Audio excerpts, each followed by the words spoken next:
One of the largest companies that I know personally that helps brands sell on Amazon is Etailz. Today, I have a guest who is the Chief Operating Officer at Etailz. His name is Mitchell Bailey. And in our interview today, we talk about how when they first started out and they're just a small group of people around a coffee table, and now they're a rather large behemoth in the e-commerce world today. We also have a special announcement about a new brand name for Etailz. I'll let Mitchell reveal that on our podcast today. And I'm really excited. Thanks for watching and listening to the My Amazon Guy podcast. This is the My Amazon Guy podcast. I'm your host, Stephen Pope, founder of the agency My Amazon Guy. Tune in each week to learn how to grow your Amazon sales. All right, welcome to the show. Mitchell, thanks for coming on the My Amazon Guy podcast. Absolutely. Thanks for having me. Well, super excited to talk to you today. So you have been with Etailz a long time and have a lot of history. I would love for you to first just talk to me about where Etailz has been as a company. Yeah, for sure. So I have been with the organization for close to 10 years now. I joined in early 2011, and when we were kind of just all around one small little conference table trying to figure out what we wanted this company to look like. That scale difference is really big. Yeah, we're now in a facility here that's about 60,000 square feet. So we've got a lot of those little tables around the office, which is fun to kind of reflect on. What's like the biggest difference you'd say from going from like one coffee table to 60,000 square feet? Well, really, like we fight really hard to keep that sort of startup entrepreneurial environment across the scope of business that we have now. So we still have an open floor plan. It's fully open concept. Well, no, I keep looking back here, but no one's in the office right now. But that was always a part of our DNA and really kind of drove the focus and inheritance on innovation. So we really try hard to and strive to keep that entrepreneurial mindset across the whole organization. And really just kind of agility and speed to make decisions and speed to change, because as you know, this environment that we participate in is constantly evolving, and if we're not innovating, then we're falling behind. So we want to avoid any of that red tape that comes when you're growing a company. So for those that don't know, what is Etailz? So yeah, good question. So today, Etailz, we have a simple mission. We want to be a brand's ultimate online growth partner and help support scale and optimization on today's leading marketplaces. Today's leading marketplace is Amazon, so that takes a lion's share of our focus. So really, we want to be a one-stop shop for all things marketplace to help support a brand grow and optimize their business on those channels. And so I understand that you guys just announced yesterday you're going to be changing your brand name. So what's the new brand name, and what are you planning on doing? Yeah, so we will be, we just launched this, and our new brand name is called Kaspien with a K, and it is tied back to the Caspian Sea. Caspian Sea is one of the largest bodies of water, inland bodies of water in the world, and we've always had kind of a nautical theme around our organization. And like I mentioned before, we're in an evolving kind of evolutionary segment, this market that we participate in. And I really like that kind of story behind this water and movement and fluidity behind our business. So it's large in part as well because we are our parent organization. We've actually brought that, which had been New York based, we brought that into headquartered here in Spokane, Washington. And it's now, only the Etailz, now Kaspien segment. We're the only line of business for our parent organization. So we're rolling that up into the Kaspien name. So with you having such a close proximity to Amazon, talk to me a little bit about some of those influences potentially. Yeah, so we do work very closely with Amazon. We back before coronavirus, we would go over there about quarterly, and we'd have a what we called a QBR with some of our relationships that we have over on the Amazon side, which was really helpful for us. in some ways, Amazon is one of our largest competitors, but they're also our largest partner, if you will. So for us, it's important that we maintain a really strong working relationship with Amazon. So we can, in some ways, try to be one step ahead, or not falling behind. So yeah, our proximity to the Seattle area it helps with that to a degree, and it's been great to see the relationship foster with that group, where we're working with them on beta programs, and they're getting our input on some of the things that they're thinking about in terms of how would this affect large sellers or large service providers. So that's been always really interesting to be involved in some of those conversations. I think a lot of the entrepreneurs that are listening to the podcast would love to understand even more background on like what it takes to take a small team like you started with and scale it to the point of no return, right? Like I actually coined the phrase scale of no return in one of my podcasts a few weeks ago. And in my own organization, we're at the scale of no return. Like you can't run your organization the same way you do today that you did 10 years ago.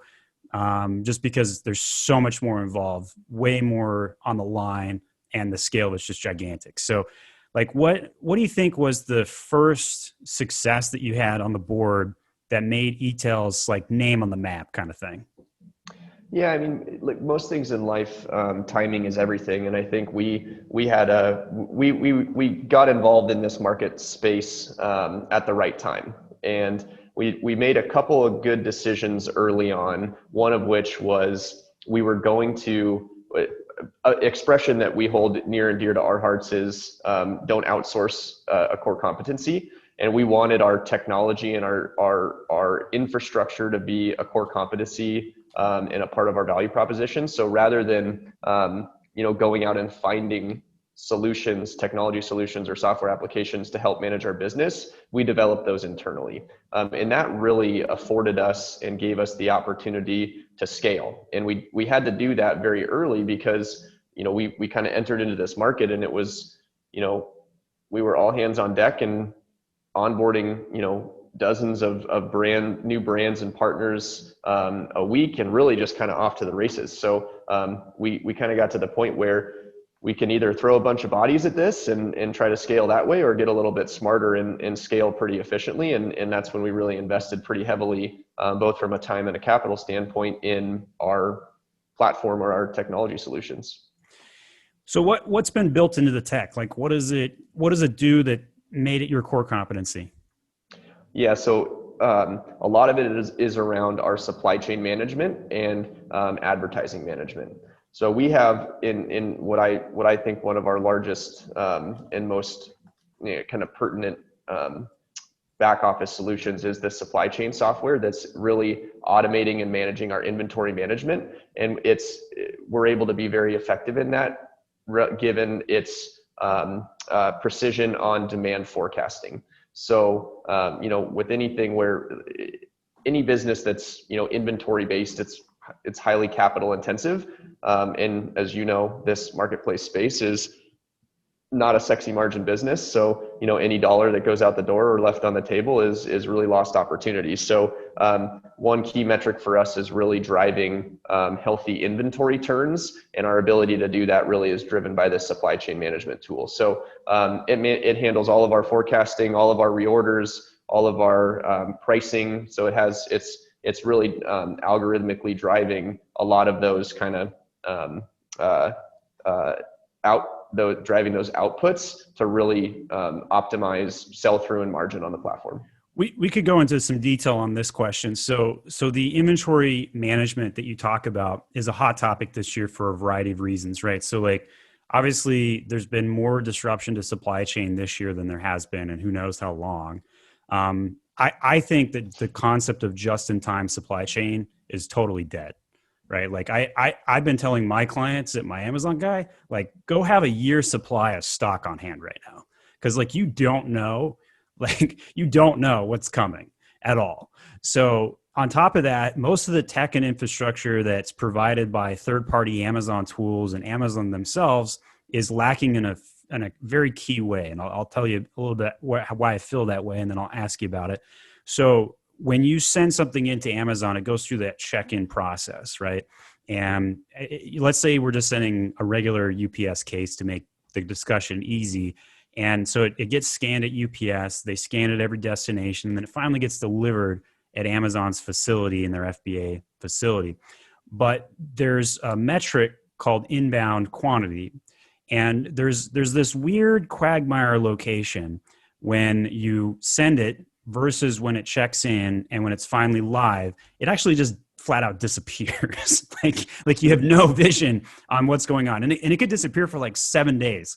So there will be a nice goose egg on the inbound, and there won't be anything that's actually there and available for sale. So obviously I'm asking this on the fly, so I don't know how much knowledge you have on a detail like that. But when you talk about making sure that you solve for inventory management, how do you do that successfully, I guess? And if you know about that conundrum I just talked about, feel free to weigh in on that. Yeah, so I don't know what, like for what you just mentioned, that quagmire state, I don't know what our average is, but what I do know is we have such a massive population of data and so many observations of times that we've shipped those one individual units or boxes into FBA. Run some averages or something?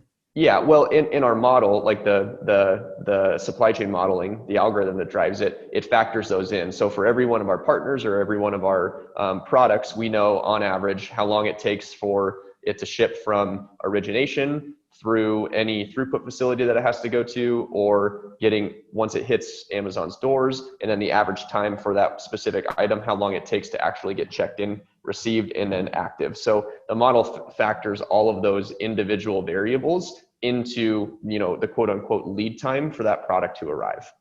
That makes sense. I always tell my clients, keep a 60-day supply at Amazon. You guys could probably do better than you could probably go way shorter because you've got all the tech, I assume.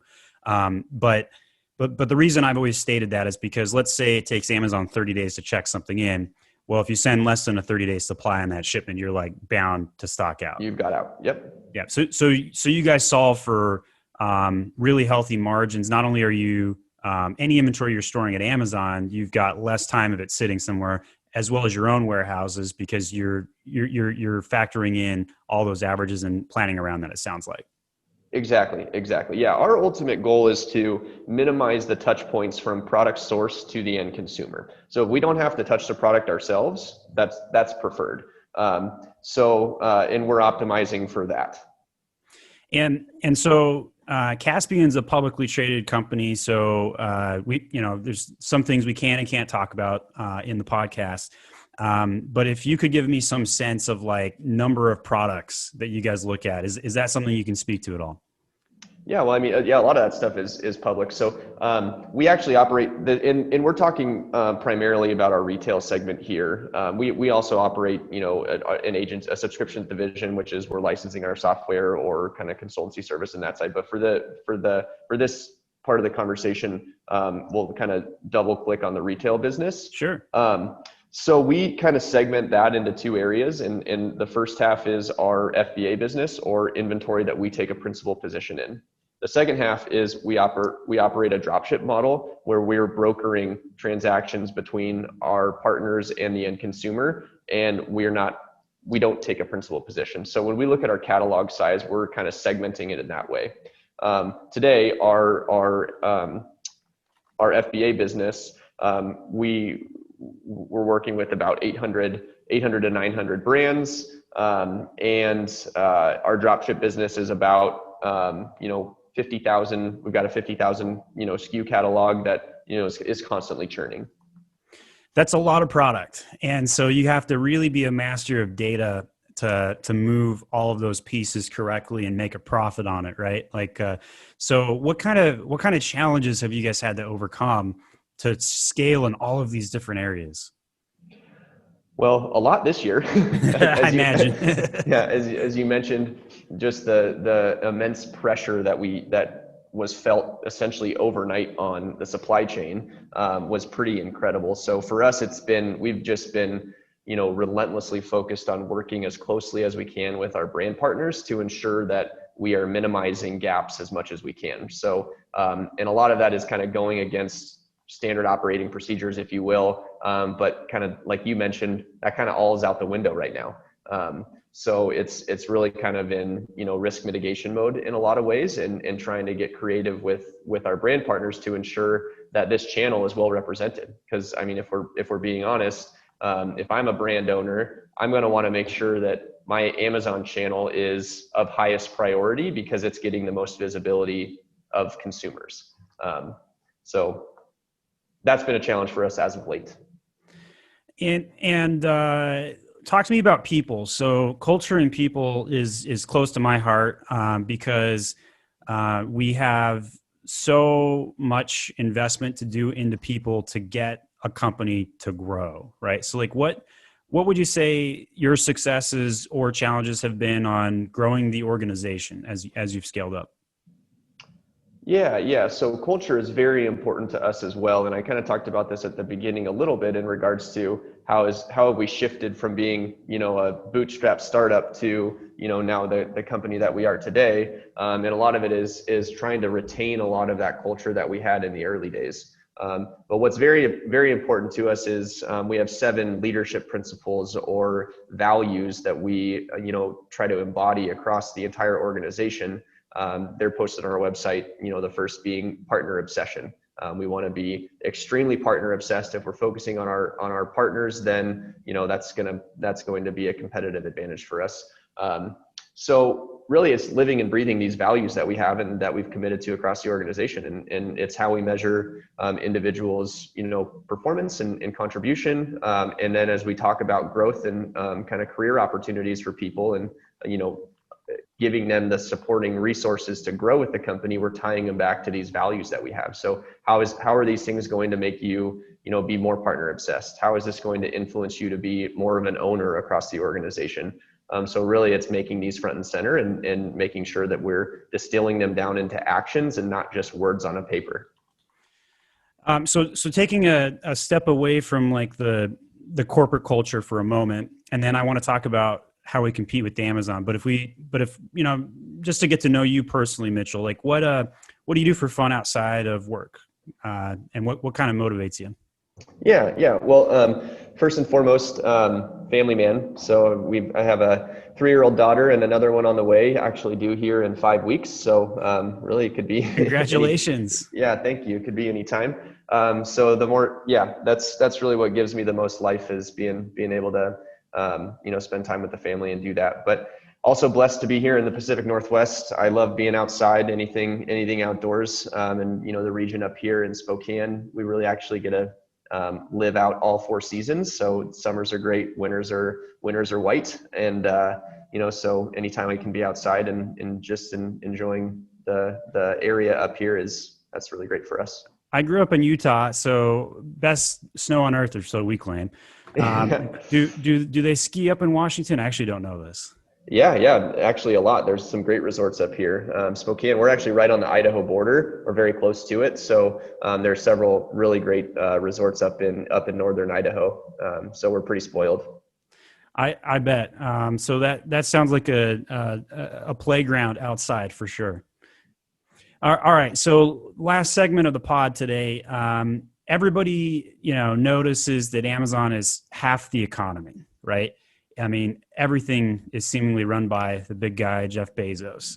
So there's a few platforms that are in the news frequently as up and comers that can go head to head with Amazon. So we frequently hear Walmart and Shopify, and a new one this year has been, quite frankly, oddly enough, Etsy. And so I'm sure you would have an opinion on how your platform can help also make the market a little bit more competitive, and not Amazon being half the economy, but maybe you guys take a segment of that as well. What would you say any of these platforms need to do, you guys included, to compete with Amazon directly?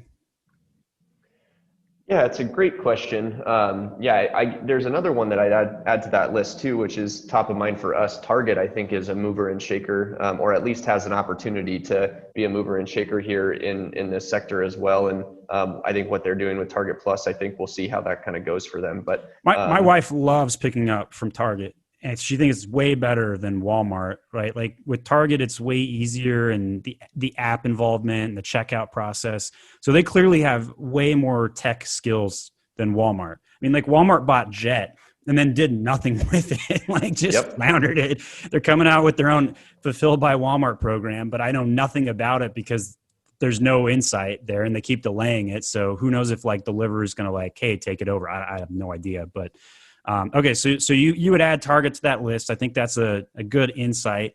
So is it because of their tech, or why do you think Target should be on that list?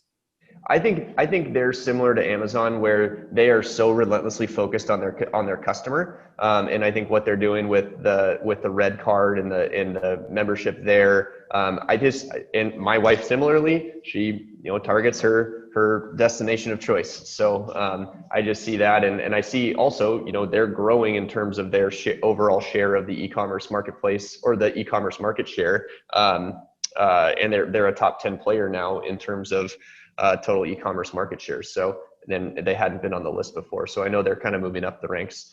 But Walmart, yeah, I mean, they obviously have the capital behind them that they could go head to head with Amazon. I think they're trying. I think they just need to get a little bit more surgical with their priorities.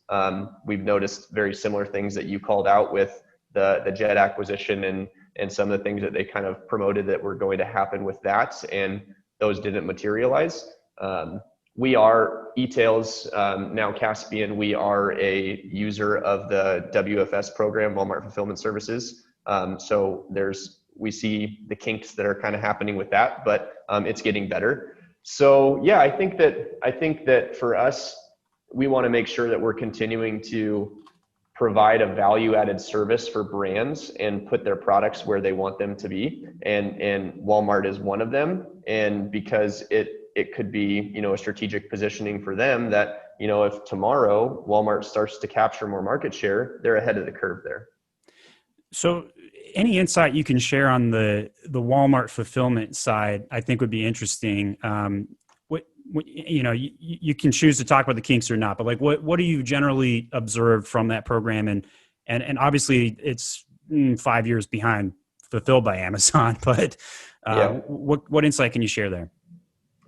I personally don't know a whole lot of the fine-tooth details on that, but I do know that it's something that previously they had a program in place. Walmart did that. We're going to have other 3PL providers in a network so it was going to be an outsourced model. Whereas now, they've determined to kind of bring it in-house and have their own fulfillment services rather than be reliant upon others. Got it. Okay, so last question for you today. So for anybody in e-commerce, this is a very, very general question. If you were trying to grow sales in e-commerce, there's a lot of core things you can do, whether it's selling on Amazon, selling on your own site, or whatever. What kind of advice would you give to somebody to say, hey, here's what you should do to go grow your sales? Yeah, great question. So for me, and for what we promote here, is a lot of it is about consistency and wanting to have your brand look, feel, and have that level of consistency regardless of where shoppers are engaging with your brand. So that if that's Walmart, if that's Amazon, if that's Target, having consistency behind pricing, messaging, imagery, the content behind it. It's very important to have that level of consistency. And then second is a really defined strategy. So if your brand's newer to market, the strategy on that's going to look different than if it's a 10-year-old product line that you're really trying to just get more visibility into. So that's what we promote, is we're partnering with brands and coming up with those tailored strategies, because each brand has different needs. In today's world, a tactical piece is really an effective advertising strategy. Amazon specifically is becoming more of a pay-to-play platform, and if you don't have an effective advertising strategy, it's very hard to keep your positioning on that platform. So yeah, I guess that's how I would summarize it. Yeah, I would agree with much of the sentiment that you mentioned, especially the pay-to-play comment. Amazon's now the first place people go to search for a product, beating out Google last year. So, all right, well, great insight, Mitchell. It was great to talk with you today and learn a little bit about Etailz, now Kaspien. Thanks for coming on the show today. Yeah, thanks. Yeah, really appreciate it. All right, hopefully all of our listeners hit that subscribe button if you're interested in coming from the Etailz audience. Learn more about My Amazon Guy, go to myamazonguy.com. If you want to know more about Etailz, Mitchell, what's the best place to go? Etailz.com or? Yeah, etailzs.com, and that will actually route you to Kaspien.com. So either one. All right, well, that sounds good. Thanks again, guys. We'll talk to you guys later. This was the My Amazon Guy podcast with Stephen Pope. Each episode helps you grow your sales on Amazon through ideas on traffic and conversion rate improvements. Hit that subscribe button right now to tune in each week. And if you need more help, go to myamazonguy.com.